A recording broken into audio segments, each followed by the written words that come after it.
নমস্কাৰ ছাত্ৰ ছাত্ৰীসকল আজি পুনৰ আহিছোঁ তোমালোকৰ মাজলৈ এটা নতুন ভিডিঅ' লৈ তো আজি আমি আগতে কৈছোঁ যে আমি দশমমান শ্ৰেণীৰ স্থানাংক জ্যামিতি চেপ্টাৰটো আলোচনা কৰিম ঠিক আছে আশা কৰোঁ তোমালোক সকলোৱে ভালে আছা তো আজিৰ দিনটো আমাৰ কাৰণে অতি পবিত্ৰ দিন আছিল যে আজি শিক্ষক দিৱস আছিল 5 ছেপ্টেম্বৰ তো সকলো শিক্ষাগুৰুলৈ মোৰ শ্ৰদ্ধা জ্ঞাপন কৰিছোঁ সকলো সুস্থ থাকক ভালে থাকক ঠিক আছে আৰু চাবা যে ভাৰতবৰ্ষত আমাৰ আচলতে শিক্ষাগুৰুসকলক মানে অতীজৰে পৰা আমাৰ গুৰুকুল যেতিয়াৰ পৰা আছিল তেতিয়াৰ পৰা যথেষ্ট উচ্চ স্থান দিয়া হয় পিতৃ মাতৃৰ পিছতে শিক্ষাগুৰুসকলৰ স্থান ঠিক আছে তো শিক্ষাগুৰুসকলক আগতে ইমান সন্মান কৰিছিল যে কি শিক্ষাগুৰুসকলে যদি কিবা এটা কথা কয় ছাত্ৰই কোনো ধৰণৰ প্ৰশ্ন কৰা নাছিল মানে কি যদি কিবা কৰিব দিয়ে সেইটো মানে শিক্ষাগুৰুক সকলোটাকৈ সোধা নাছিল কিয় কৰিব লাগিব বা এনেকৈ আমাৰ প্ৰশ্ন কৰা নাছিল তো সেইকাৰণে আচলতে তেতিয়া এটা অনুশাসন আছিল যে মানে শিক্ষাগুৰুৱে কেতিয়াও ছাত্ৰৰ বেয়া কথা নাভাবে বা নিশ্চিন্তে গতিকে শিক্ষকে যি কয় সেই মানে আখৰে আখৰে পালন কৰিছিল তো আচলতে এতিয়াও তেনেকুৱাই হ'ব লাগে তো শিক্ষকে কোনো শিক্ষকে ছাত্ৰ ছাত্ৰীৰ বেয়াটো কামনা নকৰে ঠিক আছে সকলোৱে ছাত্ৰ ছাত্ৰী সদায় মানে ভালটোৱে বিচাৰে ভাল হোৱাটোৱে বিচাৰে আৰু শিক্ষকৰ এটাই মানে মনত মানে ফূৰ্তি পায় যে যেতিয়া নিজৰ ছাত্ৰজনে সফলতা উচ্চ শিখৰত যায় তেতিয়া শিক্ষকজনে বিৰাট ফূৰ্তি পায় ঠিক আছে বা বিৰাট মনত শান্তি পায় ঠিক আছে তো তোমালোকে নিজৰ ছাৰ বাইদেউসকলকো সদায় সন্মান কৰিবা তেওঁলোকৰ কথাবিলাক পালন কৰিবা ঠিক আছে তো মই ভাৰতবৰ্ষৰ কথাটো কিয় ক'লোঁ যে আমাৰ ভাৰতবৰ্ষত অতীজৰে পৰা শিক্ষাগুৰুসকলক যথেষ্ট সন্মান দিয়া হয় বা যথেষ্ট উচ্চ আসন দিয়া হয় তোমালোকে নিশ্চয় শুনিছা যে আমাৰ একলব্যৰ নাম তোমালোকে শুনিছা যে একলব্যই নিজৰ শিক্ষাগুৰুক আঙুলি কাটি পেলাই গুৰু দক্ষিণা দিছিল যে গুৰুই যেতিয়া প্ৰশ্ন মানে ক'লে যে মোক মানে এইটো দক্ষিণা দিব লাগিব তো একলব্য কোনো ধৰণৰ ওলোটাকৈ সোধা নাছিল ঠিক আছে আৰু লগতে তোমাৰ কি হয় যে আমাৰ যিটো পৰশুৰাম আছিল পৰশুৰামৰ মানে ছাত্ৰ আছিল মানে পৰশুৰামৰ শিষ্য আছিল আমাৰ মহাৰথী কৰ্ণ আছিল ঠিক আছে তো মই কাহিনীটো অলপ তোমালোকক কৈ দিছোঁ তোমালোকে নিশ্চয় বেছিভাগেই গম পোৱা যে কি হ'ল যে পৰশুৰামে এদিন তাৰমানে গছৰ তলত মানে মহাৰথী কৰ্ণক তাৰমানে বিৰাট ভাল পাইছিল তেখেতৰ শিষ্য আছিল যিহেতু তেওঁ আৰু মহাৰথী কৰ্ণ তাৰমানে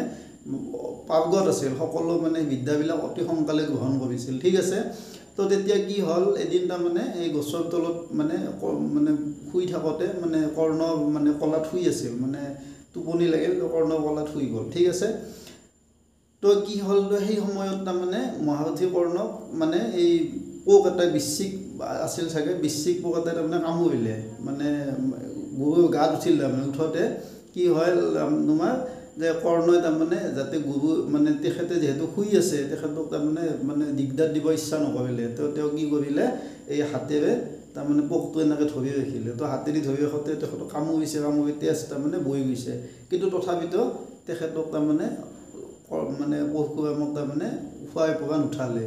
মানে তেতিয়া কি আছিল যে নিশ্চয় তেখেতে কিবা অসুবিধা পাব শুই উঠিলে হয়তো গুৰুৱে আঘাত পাব বা কষ্ট পাব টোপনিটো পূৰা নহ'লে কষ্ট পাব তো শিক্ষক এনেকুৱা সন্মান আমাৰ ভাৰতবৰ্ষত কৰা গৈছিল ঠিক আছে গতিকে তোমালোকেও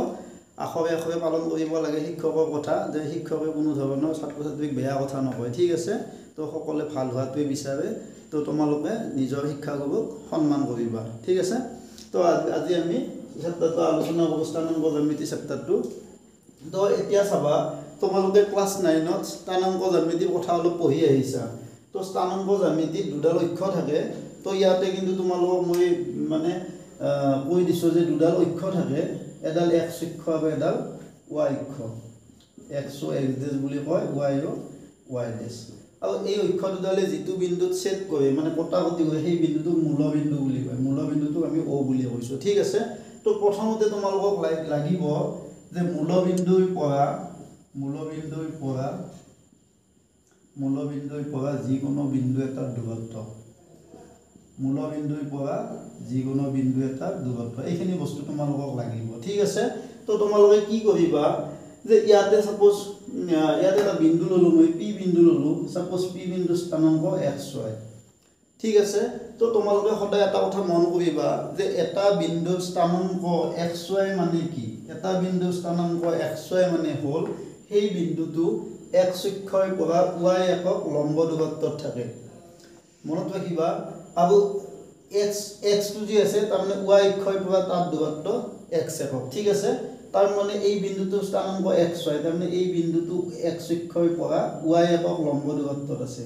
তাৰ মানে এই ডালৰ ডিসটেন্সটো কি মই যদি pm লম্ব জানি দিও pm ডালৰ ডিসটেন্সটো হৈছে যোগটো হৈছে y একক হ'ব ঠিক আছে y একক আকৌ এই বিন্দুটো y অক্ষৰ পৰা কিমান লম্ব দূৰত্বত আছে x একক লম্ব দূৰত্বত থাকিব নিশ্চয় বুজি পাইছা তাৰ মানে এটা বিন্দুৰ স্থানাংক xy ইয়াৰ অৰ্থটো হৈছে বিন্দুটো x অক্ষৰ পৰা y একক লম্ব দূৰত থাকিব আৰু y অক্ষৰ পৰা x একক লম্ব দূৰত থাকিব ঠিক আছে তো এইডাল আমাৰ কি হ'ব x হ'ব ঠিক আছে তো যদি তোমালোকৰ সাপোজ এটা বিন্দুৰ স্থানাংক 2 3 তোমালোকক যদি সোধে পৰীক্ষাত যে এই বিন্দুটো y অক্ষৰ পৰা কিমান দূৰত আছে তাৰ মানে কি হ'ব 2 একক দূৰত আছে আৰু x অক্ষৰ পৰা কিমান একক দূৰত আছে 3 একক দূৰত আছে ঠিক আছে তো এনেকুৱা শৰ্ট প্ৰশ্ন হয় আমাৰ ঠিক আছে চাই লবা তো এতিয়া চাবা মোক কি লাগে OP লাগে তাৰ মানে বিন্দুটোৰ y অক্ষৰ পৰা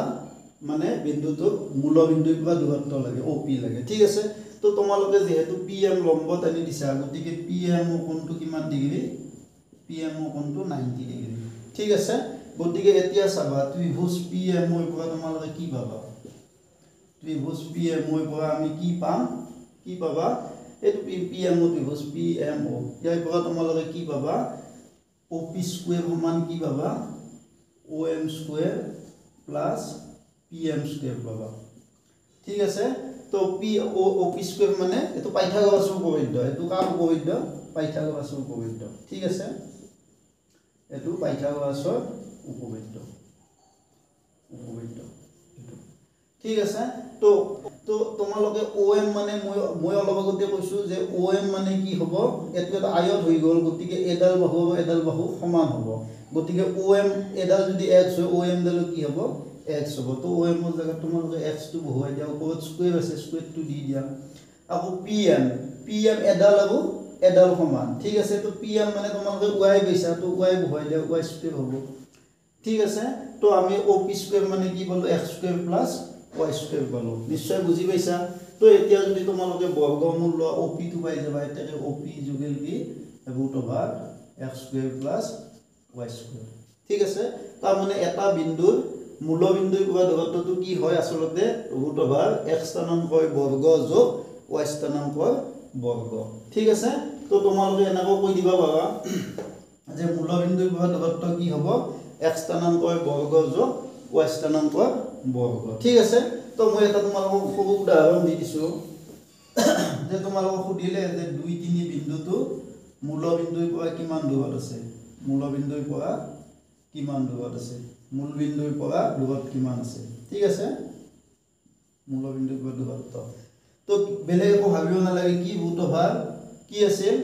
x স্থানাংকৰ বৰ্গ x স্থানাংকটো কিমান আছে 2 আছে তো 2 স্কয়াৰ যোগ y স্থানাংকৰ বৰ্গ y টো 3 আছে স্কয়াৰ এটো এককটো দি দিবা ঠিক আছে তো 2 দুটা পূৰণ কৰিলে 4 3 দুটা পূৰণ কৰিলে 9 তাৰ মানে √ভাগ কিমান হ'ব 13 একক হ'ব ঠিক আছে তো তোমালোকে এইখিনি বস্তু গম পালা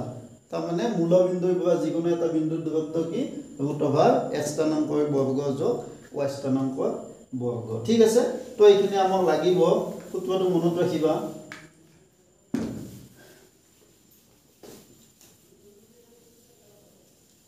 তো এতিয়া আমি এটা আকৌ আলোচনা কৰিম যে দুটা বিন্দুৰ মাজত দূৰত্ব ax1 y1 আৰু bx2 y2 বিন্দুৰ মাজত দূৰত্ব তাৰ মানে আমাৰ বিন্দুৰ মাজত দূৰত্ব আমাৰ দুটা বিন্দুৰ মাজত দূৰত্বটো আমি কেনেকৈ উলিয়াম ঠিক আছে চাই লবা তো তোমালোকে তো গম পালাই যে আমি দুডাল অক্ষ লম ইয়াতে এডাল x অক্ষ এডাল y অক্ষ ঠিক আছে এডাল x ও x ডেশ আৰু y ও y ডেশ এতিয়া চাবা তোমালোকে এই বিন্দু দুটা ইয়াতে লোৱা যে সাপোজ a বিন্দু স্থানাংক আমি কি ললো x1 y1 ললো a বিন্দু এটো b বিন্দু ঠিক আছে তো a বিন্দু এটো b বিন্দু a বিন্দু স্থানাংক b বিন্দু স্থানাংক x2 y2 আৰু a বিন্দু স্থানাংক x1 y1 ঠিক আছে এটো x1 y1 এটো x2 y2 আমাক কি লাগে আমাক ab লাগে ঠিক আছে তো তো তোমালোকে এটা কাম কৰিবা এৰ পৰা এটা লম্ব টানিবা AM বি পৰা এটা লম্ব টানিবা BN আৰু এ পৰা ইয়াৰ পৰা এডালৰ ওপৰত এটা লম্ব টানিবা কি কৰিলো চাবা এৰ পৰা এটা লম্ব টানছো x অক্ষৰ ওপৰত AM বি পৰা এটা লম্ব টানছো BN আৰু এ পৰা BN ৰ ওপৰত এটা লম্ব টানছো ঠিক আছে তো এতিয়া তোমালোকক কি লাগে AB লাগে মানে A আৰু B বিন্দুৰ মাজত দূৰত্ব লাগে তোমালোকে ইয়াতে চাই লোৱা A আৰু B যেটো ত্ৰিভুজ আছিল A আৰ বি এই ত্ৰিভুজটো আছিল এই ত্ৰিভুজটো এডাল লম্ব আছিল তো এটো কোণ 90 ডিগ্ৰী ঠিক আছে তো ইয়াত আমি পাইথাগোৰাছৰ সূত্ৰটো ব্যৱহাৰ কৰিব পাৰো AB স্কয়াৰ মানে কি হ'ব AR square plus BR square এটো পাইথাগোৰাছৰ সূত্র ঠিক আছে তো এতিয়া চাবা মই অলপ আগতে তোমালোকক ক'লো যে তোমালোকে চাই লোৱা এটো চাই লবা তোমালোকে ইয়াতে আমাক AR আৰু BR টো ইয়াৰ পৰা উলিয়াম এতিয়া চাবা চিত্ৰৰ পৰা চাবা AR তোমালোকে চাই লোৱা আছো AR মানে তোমালোকে কি বহুৱাব পাৰা AR মানে এই বাহুডালৰ সমান হয় কাৰণ এটো এটা আয়ত গতিকে আয়তৰ যেহেতু বিপৰীত বাহুবিলাক সমান AR মানে আমি কি লিখিব পাৰো MN লিখিব পাৰো ঠিক আছে তো MN মানে আমি কি লিখিব পাৰো তোমালোকে চাই লোৱা MN মানে চোৱাছো এই গোটেইখিনি ON ৰ পৰা আমি এই যদি এখিনি বাদ দিওঁ OM খিনি বাদ দিওঁ চাই লোৱা এই গোটেইখিনি ON ৰ পৰা যদি তোমালোকে OM বাদ দিয়া কি পাইছো MN দেখা পাইছো ন তো ON ৰ পৰা আমি যদি MN খিনি বাদ দিওঁ তেতিয়া আমি কি পাম ON ৰ পৰা আমি OM বাদ দিলে আমি MN টো পাই যাম ঠিক আছে তো এতিয়া চাবা অলপ আগতে মই তোমালোকক ক'লো যে এটো বিন্দু স্থানাঙ্ক সাপোজ কি আছিল এটো বিন্দু স্থানাঙ্ক x1 y1 আছিল তো সদায় এডাল কি হয় y1 হয় আৰু ইয়াৰ পৰা এডাল কি হয় x1 হয় মানে x স্থানাঙ্কটো হ'ব গতিকে ইয়াতে o আছিল এটো m আছিল গতিকে om মানে আমি কি পালো x1 পালো om মানে আমি কি পালো x1 পালো ঠিক আছে হেনাকে আমি on মানে কি পাম x2 পাম তাৰ মানে x2 - x1 হ'ব ঠিক আছে তো এতিয়া তোমালোকে এটা কাম কৰা তোমালোকে নিশ্চয় বুজি পাইছা তোমালোকে এটা BR টো চাই লোৱা এটো BR তো BR মানে তোমালোকে কি পাবা চাবাছো BR মানে আমি কি লিখিব পাৰো BN মাইনাস তো চাই লবা BR মানে আমি কি লিখিব পাৰো BN মাইনাস RN লিখিব পাৰো তোমালোকে চাই লোৱা BN মানে এই গোটেইখিনি BN ঠিক আছে তাই পৰা যদি আমি RN খিনি বাদ দিওঁ মই বাদ দিলে না মুছি দিলে কি দেখা পাইছো BR দেখা পাইছো ঠিক আছে তো BR মানে BN মাইনাস RN ঠিক আছে তো এতিয়া BN টো ৰাখি দিয়া মাইনাস RN মানে আমি আকৌ এডাল লিখিব পাৰো এডাল আয়তৰ বিপৰীত বাহু তো আমি RN মানে আমি AM লিখিব পাৰো ঠিক আছে তো এতিয়া তোমালোকে BN মানে কি পাইছো BN মানে মই অলপ আগতে কৈছো B পৰা যিডাল লম্ব টানিবা তাৰ দৈৰ্ঘ্যটো সদায় y স্থানাঙ্কটো হ'ব তো এটো y2 হ'ব আৰু AM মানে কি হ'ব y1 হ'ব তাৰ মানে তোমালোকে BR মানে পালা y2 - y1 AR মানে পালা x2 - x1 ঠিক আছে তো তোমালোকে এতিয়া এইখিনি বস্তু ইয়াতে বহুৱাই দিয়া সূত্ৰটো বহুৱাই দিয়া এটো তো তোমালোকে AR মানে কি পাইছিলা AR মানে পাইছিলা x2 - x1 ওপৰত স্কয়াৰ আছে স্কয়াৰটো দি দিয়া BR মানে কি পাইছো y2 - y1 ওপৰত স্কয়াৰটো দি দিয়া ঠিক আছে তো AB মানে তোমালোকে কি পাবা x2 - x1 whole square plus বৰ্গমূল ললো আমি y2 - y1 হোল স্কয়াৰ গতিকে দুটা বিন্দুৰ মাজৰ দূৰত্ব মানে কি বিন্দু দুটাৰ x স্থানাঙ্কৰ পাৰ্থক্য বৰ্গ যোগ y স্থানাঙ্কৰ পাৰ্থক্য বৰ্গ ঠিক আছে প্ৰথমটোৰ পৰা ইয়াৰ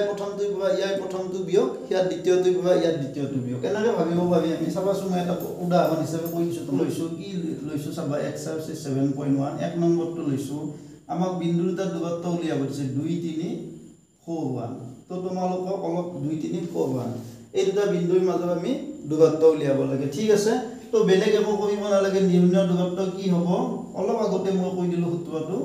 নিৰ্ণয় দূৰত্ব কি হ'ব ৰুট ওভাৰ ইয়াৰ প্ৰথমটোৰ পৰা ইয়াৰ প্ৰথমটো বিয়োগ মানে x স্থানাঙ্ক 2 আছে ইয়াৰ x স্থানাঙ্ক 4 আছে তো প্ৰথমটোৰ পৰা প্ৰথমটো বিয়োগ বা এটোৰ পৰা এটো বিয়োগ কৰিব পৰা একো কথা নাই এটোৰ পৰা এটো কৰিব পৰা নহলে এটোৰ পৰা এটো কৰিব পৰা সাপোজ মই 2 পৰা এটো বিয়োগ কৰিলো x স্থানাঙ্কৰ পাৰ্থক্য প্লাস y স্থানাঙ্কৰ পাৰ্থক্য ইয়াৰ y স্থানাঙ্ক কিমান আছে 3 ইয়াৰ y স্থানাঙ্ক 1 তো বিয়োগ কৰি পেলে বৰ্গ হৈ যায় এককটো লিখিবা তো এতিয়া চাবা 2 পৰা 4 গেলি কিমান -2 ওপৰত স্কয়াৰ থাকিব 3 পৰা 1 গেলি 2 ওপৰত স্কয়াৰ থাকিব ঠিক আছে তো তোমালোকে এতিয়া চাই লোৱা এখিনি কি হয় চাই লোৱা এটো -2 দুটা পূৰণ কৰিলে কিমান হ'ব +4 হ'ব আৰু 2 দুটা পূৰণ কৰিলে 4 হ'ব একক তো এটো 4 4 কিমান হ'ল 8 একক 8 মানে তোমালোকে জানা নে কি 8 মানে কি 4 পূৰণ 2 ঠিক আছে তো 4 বৰ্গমূল 2 আমি বাহিৰত উলিয়াই আনিব পাৰো আৰু ভিতৰত 2 টো থাকিব তো এটো आंसर তো আজিলৈ এইখিনি ইয়াতে সামৰিছো তো এতিয়া মই দুটা শৰ্ট প্ৰশ্ন CBSE ৰ তোমালোকৰ লগত আলোচনা কৰিম ঠিক আছে তো এতিয়া চাবা প্ৰশ্নটো চাবা যে 2020 ত আছিল CBSE 2020 ত আহি গৈছে ঠিক আছে তো এতিয়া আমাক বেলেগ কোনে দুটা বিন্দু দিয়া আছে এই প্ৰথম বিন্দুটো দিয়া আছে a cos θ + b sin θ, 0 আৰু 0 a sin θ - b cos θ তো এটো তোমালোকৰ এটো বিন্দু এখিনি এটো x স্থানাঙ্ক এখিনি y স্থানাঙ্কটো 0 ইয়াৰ x স্থানাঙ্কটো 0 y স্থানাঙ্কটো এখিনি ঠিক আছে তো বিন্দু দুটাৰ মাজৰ দূৰত্ব উলিয়াব লাগে বিন্দু দুটাৰ মাজৰ দূৰত্ব সূত্ৰটো কি আছিল √, ইয়াৰে x স্থানাঙ্কৰ পৰা ইয়াৰে x স্থানাঙ্ক বিয়োগ তো তোমালোকে বিয়োগ কৰি দিয়া a cos θ + b sin θ - 0 ওপৰত কি লাগব স্কয়াৰ লাগব ঠিক আছে যোগ a y স্থানাঙ্কৰ পৰা y স্থানাঙ্ক বিয়োগ ঠিক আছে তো মই বিয়োগ কৰি দিছো 0 - a sin θ - b cos θ এটো ঠিক আছে তো আমাৰ এটো হৈ গল এইখিনি x স্থানাঙ্কৰ পাৰ্থক্য প্লাস y স্থানাঙ্কৰ পাৰ্থক্য তো এতিয়া চাবা তো এইখিনি শূন্যটো আমাৰ এনে এইখিনি পৰা শূন্য বিয়োগ দিলে এটোই হ'ব তো এটো আমাৰ a cos θ + b sin θ whole square হ'ব শূন্যটো একো কাম নাই আৰু এটো কি হ'ব শূন্যটো তোমালোকৰ 0 - 0 পৰা যি বিয়োগ কৰা হেয়ে হয় গতিকে মাইনাস এখিনি হ'ব তো স্কয়াৰ কৰলে মাইনাসটো স্কয়াৰ কৰলে কি হ'ব মাইনাসটো স্কয়াৰ কৰলে প্লাস হৈ যাব তাৰ মানে এটো তোমালোকে এটো বুলি ভাবিবা a sin θ -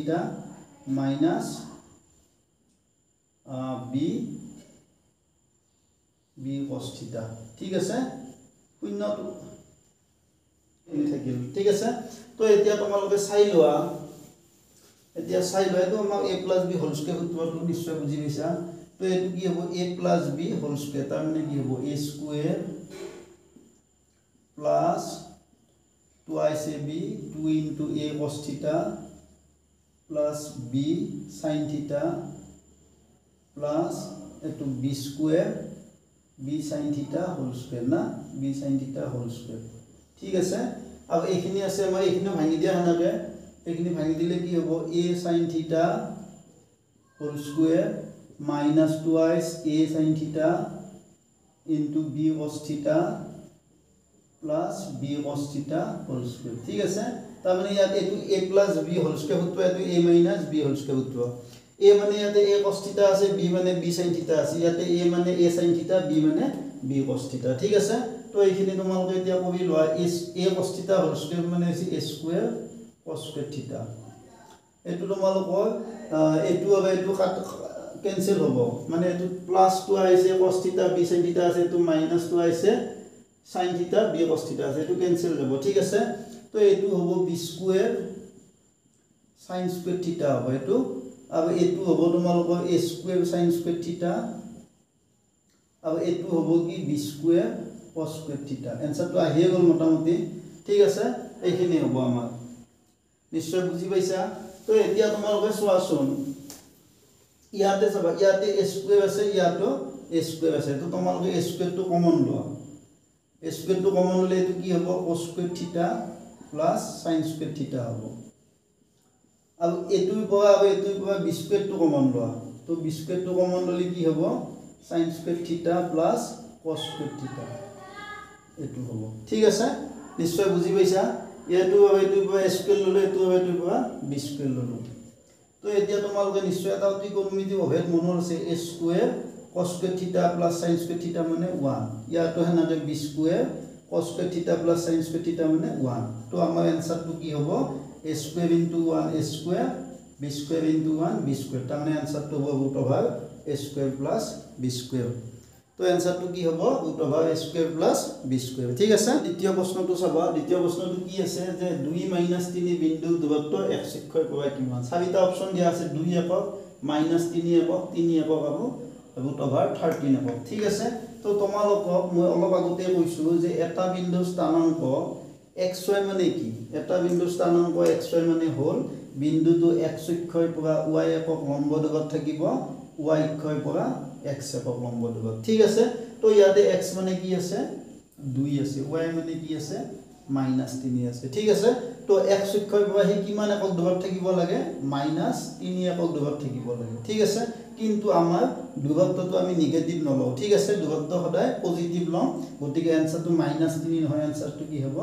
3 একক হ'ব ঠিক আছে তো আজিৰ ভিডিওটো ইয়াতে সামৰিছো আশা কৰিছো তোমালোক সকলোৱে ভাল পাইছা তো চাই যদি ভাল পাইছা ভিডিওটো লাইক কৰিবা শেয়াৰ কৰিবা আৰু চেনেলটো সাবস্ক্ৰাইব কৰিব নাপাহৰিবা ধন্যবাদ